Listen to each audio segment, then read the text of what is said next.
Bismillahirrahmanirrahim. Assalamualaikum warahmatullahi wabarakatuh. Pada kesempatan kali ini saya akan menyampaikan review mengenai makalah berjudul Pemikiran Pembaruan Islam Muhammad Abduh dan relevansinya dalam pendidikan Islam masa kini. Pendahuluan, Muhammad Abduh merupakan salah satu tokoh pembaharu Islam yang paling berpengaruh dari Mesir. Beliau lahir pada tanggal 1849 di desa Mahallat Nasr, di tengah kondisi Mesir yang sedang mengalami kemunduran sosial, politik, dan intelektual akibat penjajahan serta kemunduran berpikir. Melihat realitas tersebut, Abduh berusaha keras untuk membangkitkan kembali semangat berpikir rasional dalam Islam.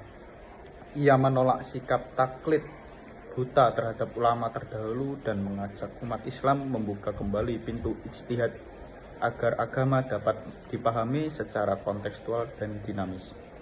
Pemikiran-pemikiran Abduh sangat penting karena menawarkan solusi bagi stagnasi pemikiran Islam yang saat itu menolak perubahan. Ia berupaya menegaskan bahwa Islam tidak bertentangan dengan akal, ilmu pengetahuan, maupun kemajuan zaman modern. Biografi singkat tentang Muhammad Abduh, yaitu dari keluarga yang sederhana namun memiliki semangat belajar yang tinggi sejak kecil. Ia sudah menunjukkan kepekaan terhadap ketidakadilan sosial di sekitarnya. Setelah belajar di Masjid Al-Ahmadi di Tanta, Abduh merasa kecewa dengan sistem pendidikan yang hanya menekankan hafalan tanpa pemahaman. Ia sempat berhenti belajar dan kembali ke desa untuk bertani. Namun, berkat dorongan pamannya, Syekh Darwis, semangat intelektualnya kembali bangkit. Ia kemudian melanjutkan studi di Al-Azhar pada tahun 1871. Bertemu dengan Jamaluddin Al-Afghani, tokoh pan-Islamisme yang sangat mempengaruhi pola pikirnya. Pertemuan ini menjadi titik balik bagi Abduh. Bersama Al-Afghani, ia aktif menulis berbagai media dan menyatukan pentingnya kebangkitan umat Islam melalui pendidikan, ilmu pengetahuan, dan perlawanan terhadap kolonialisme. Setelah melalui masa pengasingan akibat keterlibatan dalam revolusi Urabi, Abduh akhirnya kembali ke Mesir dan diangkat sebagai mufti pada tahun 1899.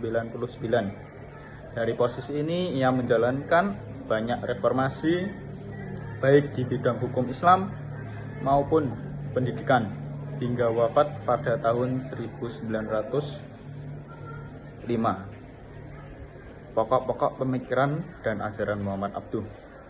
Inti dari pemikiran Muhammad Abduh adalah rasionalisasi ajaran Islam.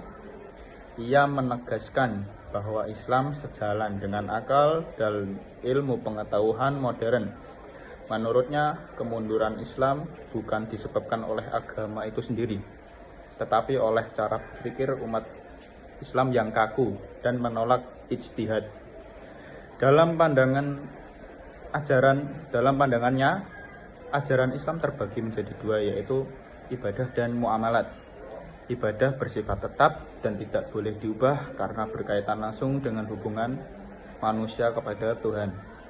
Sementara muamalat yang mengatur hubungan sosial dan kemasyarakatan bersifat fleksibel dan terbuka untuk penyesuaian dengan perkembangan zaman.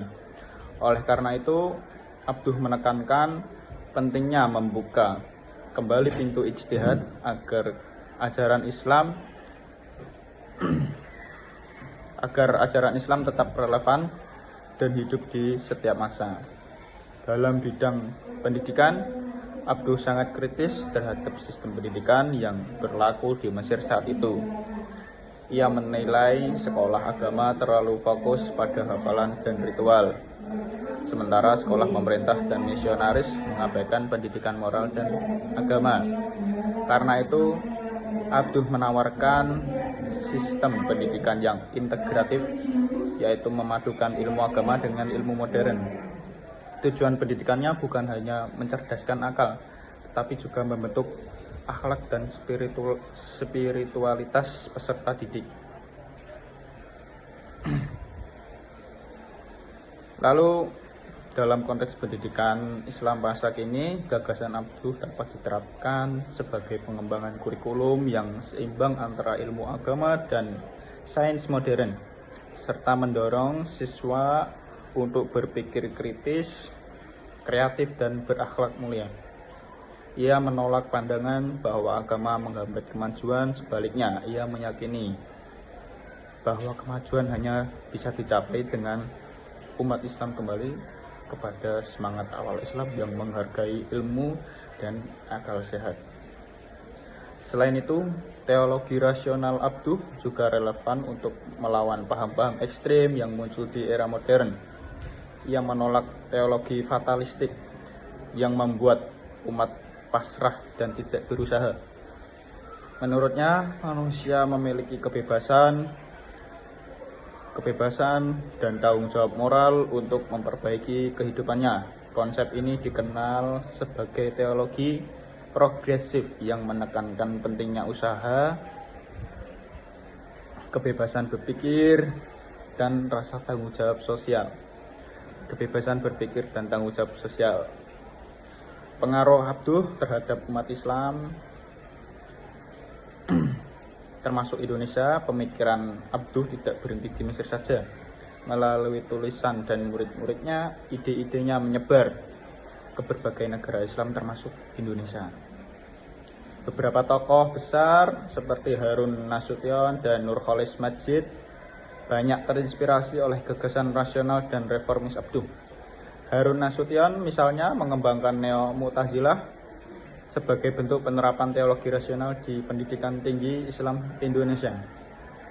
Sedangkan Nurcholish Madjid menekankan pentingnya pembaruan pemikiran Islam agar selaras dengan modernitas dan keindonesiaan.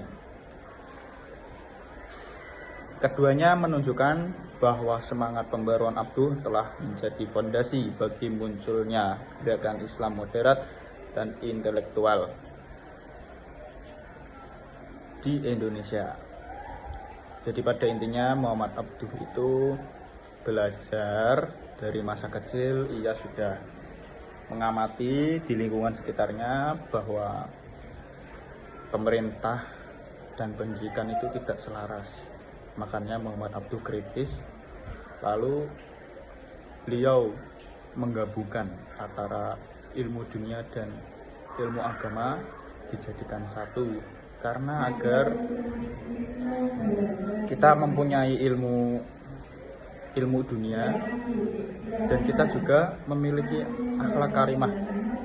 Karena percuma kalau kita pintar, misalkan kita pintar tapi akhlaknya naudzubillah min dzalik kurang bagus.